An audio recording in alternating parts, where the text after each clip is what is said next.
Inkjesta dwar riżultati tal-eżamijiet annwali tal-aħħar sena fis-sekondarja ikkonkludiet li ma kien hemm l-ebda tibdil fil-marki ta' studenti. Fi stqarrija pubblikata mill-Ministeru għall-Edukazzjoni ġie pubblikat ir-rapport sieħ tal-inkjesta mmexxija mill-imħallef emeritu Filip Xiberras.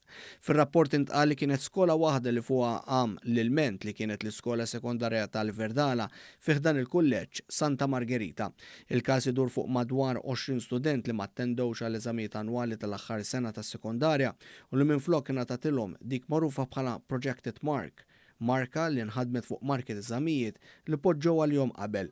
Dan biex ikun xorta jista' jinħarġilhom iċ-ċertifikat tal-aħħar mis-sekondarja. Il-kap tal-iskola in kwistjoni Sur Joel Lul qal li kien informa lill-għalliema bl-iżvilupp tal-Projected Mark wara li kienu xi għalliema li lmentaw li huma ma tawx marka partikolari lill-istudenti. Il-bord tal-inkjesta għamel setta rakkomandazzjoni tfosthom li min jieħu Projected Mark dik il-marka ma tkunx tot tal-fini ta' premjazzjoni. Intant il-Ministru għall-Edukazzjoni Justin Caruana qalet li hija sodisfatta li r-rapport jgħid ċar li ma kien hemm l-ebda tibdil fil-marki kif kien ġie allegat miljunien tal-għalliema l-MUT. Hija qalet li rakkomandazzjonijiet tal-titjib għandhom jiġu implementati kemm jista' jkun malajr.